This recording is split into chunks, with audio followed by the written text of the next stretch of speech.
இலங்கையில் எந்த வங்கியில் வட்டி இல்லாத அக்கவுண்ட் திறப்பது? அதாவது இலங்கை வங்கிகளுடைய என்ன பிரச்சனை அப்படி என்று சொன்னால், ஒரு இஸ்லாமிய வங்கி நம்ம செய்யணும் என்று சொன்னால் அந்த நாடு இஸ்லாமிய நாடாக இருந்தால் தான் செய்யலாம். அந்த நாடு ஒரு இன்டர்நேஷனல் நெட்வொர்க்கில் சம்பந்தப்பட்டிருந்தால் அந்த நெட்வொர்க்கே இஸ்லாமாக இருந்தால் தான் இஸ்லாமிய வங்கி செய்யலாம். இது இயல்பு, யாரும் புரிஞ்சு கொள்றது இல்லையா? அதாவது ஒரு இஸ்லாமிய வங்கி செய்யணும்னா அந்த நாட்டில் இஸ்லாத்துடைய சட்டம் இருந்தால் தான் இஸ்லாமிய வங்கி என்ன செய்யலாம். அடுத்தது இல்லை அப்படின்னு சொன்னால் ஒரு ஒரு ஒரு இஸ்லாமிய நாடாக இருக்குது, அந்த இஸ்லாமிய நாடு ஒரு இன்டர்நேஷனல் நெட்வொர்க்கோட இணைஞ்சிருக்குது. அப்படின்னா என்ன? அவர் அமெரிக்காவில் போனாலும் பணம் எடுக்கலாம், ஜப்பானில் போனாலும் பணம் எடுக்கலாம், இங்கிருந்து போட்டால் ஜப்பானுக்கு போகும்னா அது எங்கே இணைஞ்சிருக்குது? ஒரு இன்டர்நேஷனல் நெட்வொர்க்கில் இணைஞ்சிருக்குது. அப்போ அது எக்ரிமெண்ட் இருக்குது, விசாவோட மாஸ்டரோட எல்லாத்தோட இணைஞ்சு சைன் பண்ணி தான் செய்யணும். அப்போ தான் அந்த நெட்வொர்க் வேலை செய்யும். இப்போ என்ன செய்யறது? அப்போ என்ன, இஸ்லாமிய வங்கி என்றது அப்போ தான் சாத்தியம். இஸ்லாமிய வங்கி இஸ்லாத்துடைய பேஸ்மெண்ட் அமைஞ்ச ஒரு நாட்டில் மட்டும்தான் முழுசா சாத்தியம். அதுவும் இன்டர்நேஷனல் நெட்வொர்க்கும் என்ன செய்யணும், அது இஸ்லாத்துடைய இதில் இருந்தால் மட்டும்தான் சாத்தியம். அப்போ இது வந்து ஒரு இயற்கையாக நம்ம யோசிக்கலாம்.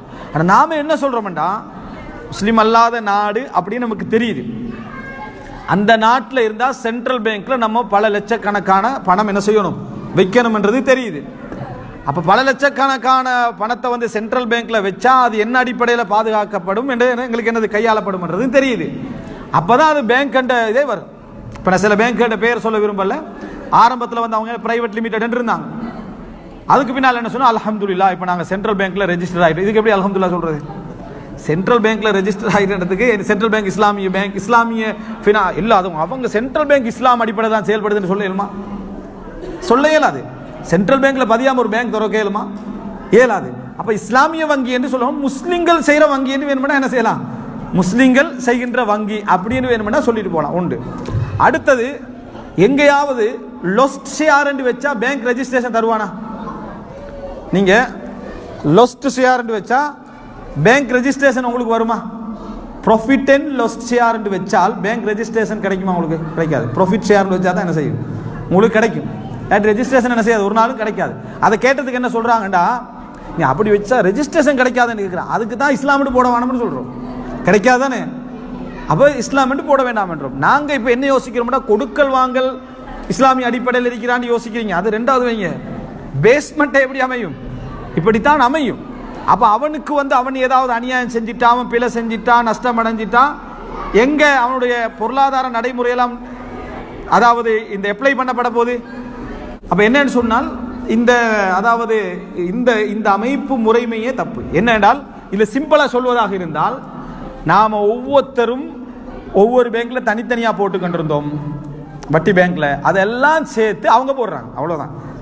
அதெல்லாம் சேர்த்து இப்ப அவங்க போடுறாங்க. நீங்க எல்லாம் போடாங்க தாங்கி நான் போடுறேன்னு சொல்லி எடுத்துட்டு போற மாதிரி தான் அது இருக்குது.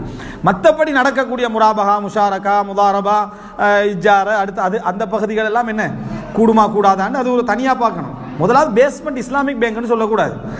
என்ன நீங்க கேட்கலாம்டா, இந்த டிரான்சாக்ஷன் இஸ்லாமிய அடிப்படையில் சரியா, முராபகாண்டு செய்யறாங்க சரியான்னு. இந்த ரெண்டாவது ஒரு செய்தியை சொல்லிட்டு அடுத்த நான் நிறைய பேசிக்கிற சப்ஜெக்ட் என்னன்னா, அது ஏன் வந்து அதாவது இஸ்லாமிய வங்கிகளுடைய எல்லா பேரும் அரபுல இருக்குது. மக்கள் என்ன நினைக்கிறாங்க, முதாரபான்னு சொன்னா எல்லாம் ரசூலுல்லாஹ் சஹாபாக்கள் செஞ்சது போல இருக்குது அப்படின்னு நினைக்கிறாங்க. முஷாரக்காண்டா இது வந்து அபூபக்கர்லாம் உமர்லாம் செஞ்ச அந்த மாதிரி பிசினஸ் போல இருக்குது அப்படின்னு நினைக்கிறாங்க. எனக்கும் உங்களுக்கும் நடக்கக்கூடிய எக்ரிமெண்ட் விளங்கணும் என்ன நடக்குதுன்னு சொல்லி. எனக்கு உங்களுக்கு நடக்கக்கூடிய எக்ரிமெண்ட், நீங்க இது முதாரபா அடிப்படையில் செய்றீங்க. இது புகாரில் வர செய்தி. அப்ப இது புகாரில் வர்றது, அது முஷாரக்கா வந்து அஹ்மதுல வர்றது, அது முராபகா வந்து திருமிதியில் வர்றது. அப்படியா? இது நானும் நீ என்ன எக்ரிமெண்ட் பண்றேன்னு எனக்கு தெரியணுமே. முதலாவது நீ அரபுல போட்டின்னு சொன்னா எனக்கு என்ன விளங்கும்? அரபுல போட்டின்னு சொன்னா எனக்கு என்ன விளங்கும்? நான் வந்து இதை குர்ஆன் ஹதீஸ்ல வர வியாபாரம் நினைச்சிட்டு போவேன். அதான் அங்க சப்ஜெக்ட். அப்ப அதனால இந்த முராபகா, முஷாரக்கா, முதாரபா, இஜாரா எல்லாமே இன்றைக்கு நடக்கக்கூடிய இஸ்லாமிய வங்கியோடைய ஒரு சின்ன கோணத்தை நீங்க பார்த்தீங்கன்னு சொன்னா, அந்த குக்டு அக்கௌண்ட் சொல்லுவாங்களே, சமைக்கப்பட்ட ஒரு அக்கௌண்ட், அது மாதிரி ஒன்று தான் இங்க நடக்குது. ரெண்டுக்கு வாரவன அவன் ரெண்டுக்கு தான் எடுக்க வாரான்னு அவன் நினைக்கிறான், வாங்க வாரன்னு நினைக்கிறான், ஒரு கார் வாங்க வாரன்னு அவன் நினைக்கிறான். ஆனா சைன் எல்லாம் நடந்துக்கு ரெண்டுக்கு கொடுக்குற மாதிரி தான் அவனுக்கு தெரியாது. இந்த பேப்பர்ல சைன் பண்ணி, இந்த பேப்பர்ல சைன் பண்ணி, இந்த 10 பேப்பர்ல சைன் பண்ணிட்டான். ஒரு பேப்பர்ல என்ன சைன் பண்றான்னா, நான் இதை ரெண்டுக்கு வாங்கி கொள்றேன். ஆனா அவன் நியத்தெல்லாம் என்ன, அவனோட முழு நியத்தும் நான் இந்த காரை சொந்தமாக வாங்குறேன்னு தான் அவனோட நியர். ஆனால் பண்ணின சைன் எல்லாம் என்ன, ரெண்ட்டுக்கு. ஒரு சைனில் என்ன இருக்குன்னா இது கடைசியில் உங்களுக்கு அன்பளிப்பு, கடைசியில் அன்பளிப்பா. நான் கட்டின 50,000 ரியால் அல்ல 50,000 10,000 தீனார்னு வைங்க, கடைசியில் கிஃப்ட் தாராங்கன்னு முடிக்கும். அது எல்லாத்துக்கும் சைன் பண்ணிட்டு வந்துக்கிறான். காரணம் புகாரில் வர முதாரபா முஷாரகான்னு. அதனால இது செய்யக்கூடியவர்கள்ட்ட நல்லெண்ணம் இருக்கலாம், அல்லாஹு ஆலம். செய்யக்கூடியவர்கள் ஒரு நல்லெண்ணத்தில் ஆரம்பித்திருக்கலாம், அதில் ஓரளவு வெற்றி கண்டிருக்கலாம்.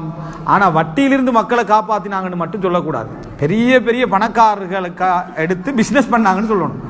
அதை ஏழைகளுக்கு அதை உதவிட்டு, அது என்ன ஏழைகளுக்காக உதவிட்டு இருக்குது. சாதாரண ஒருத்தன் ஒரு 10,000 கடன் வாங்க போனால் அவன் படுற பாடு வாங்கலாமாங்க லேசா? அவன் நான் பணக்காரன்னு நிரூபித்தா தான் வாங்கலாம். அவன் ஒரு 2 பவுனை காட்டணும், அப்போ பணக்காரனாக தான் இருந்தால் தான் அவன் 10,000 என்ன செய்யலாம், வாங்கலாம். ஆனால் ஏழைகளுக்காக வங்கி ஆரம்பிக்கிறோம். அந்த இஸ்லாமிய வங்கியில் நீங்கள் ஆரம்ப உரைகளை நீங்கள் எப்படி பார்க்கலாம் என்றால், ஏழை ஏழையாக இருக்கிறான், பணக்காரனாக இருக்கிறான், இதை மாற்றுவதற்கு என்ன வழி, பணக்காரனோட பணத்தை கொண்டு ஏழை கொடுக்கணும் பண்ணுவாங்க. அப்படி நடக்குதே இல்லது, விளங்கிட்டா? எல்லா பணக்காரன பணத்தையும் நாங்கள் எடுத்துக்கொள்ளணும் பண்ண மாதிரி தான் அது இருக்கும். ஆனால் இப்படி ஒரு தியரியெல்லாம் சொல்லுவார்கள். இதனால தான் இந்த வங்கி சம்பந்தமாக பேசக்கூடிய யாரும் உட்கார்ந்து பேசுறதுக்கு வர மாட்டாங்க. வாங்க நான் உட்கார்ந்து பேசுவோம், இஸ்லாமிக் ஃபினான்ஸ் சம்பந்தமாக உட்கார்ந்து பேசுவோம், யாரும் என்ன செய்ய மாட்டார்கள், வராதுக்கான பிரதான காரணம் அதுதான். அப்போ இதில் என்னன்னு சொன்னால், இந்த வங்கி சம்பந்தமான விஷயங்கள் இப்போ நாங்கள் பேசப்படுற நேரத்தில் எல்லாமே கூட நிறைய பேர் விமர்சனம் தான் எழுதுவாங்க. அவர் இந்த இஸ்லாமிக் ஃபினான்ஸை பொறுத்த வரைக்கும் ஒரு ஆழமான ஒரு பகுதி, அது அப்படி தான் மறுப்பு சொல்லுவாங்க. எப்படின்னா அது ஒரு ஆழமான ஒரு பகுதி, அது சாதாரணமாகலாம் என்ன செய்ய முடியாது, என்ன சாதாரண பேச முடியாது. ஏண்ட பொருளாதாரத்தை நான் கொண்டு வந்து வைக்கிறது நான் பேசக்கூடாதா? ஏண்ட பொருளாதாரம் நான் ஒரு 50,000க்கு ஒரு பொருளை வாங்குறது நான் பேசாமல் நீயே பேசுவேன். அப்போ எனக்கு மார்க்கெட்டில் அனுமதியா இல்லையான்றதுக்கு நான் ஃபினான்ஸ் மினிஸ்டர் ஆகிக்கணுமா? இல்லையே. அதனால் அது அப்படியெல்லாம் உண்மை, அது சும்மா யாரும் அதில் டச் பண்ணிடக்கூடாதுக்காக நீ சொல்கிற என்ன முன்னுரைகள், அது அப்படி சொல்லக்கூடியவங்க யாருமே உட்கார்ந்து பேசுறதுக்கு தயாராக என்ன இல்லை. இஸ்லாமிய வங்கி என்ற பேரில் நடந்ததுக்கெல்லாம் பெரும்பாலும் அந்த வங்கி ஓனர்ஸ் மாறுற பிஸ்னஸுக்கு நிறைய ஹெல்ப் நடந்தது. அதுதான் நடந்தது, அழகாக நிரூபிக்கலாம், நாங்கள் பேசியும் இருக்கிறோம். அதுதான் பெரும்பாலும் நடந்தது. ஏழைகளுக்கு உதவுதல் என்றதை விட அதாவது ஈமான் உள்ள நல்ல மக்கள் இருந்தாங்களே, அவங்களோட பொருளாதாரத்தில் சேர்த்து பெரிய மல்டி பிஸ்னஸ்களை என்ன செஞ்சாங்க, நடத்துறதுக்கு அது உதவிச்சு. இதுதான் உண்மை.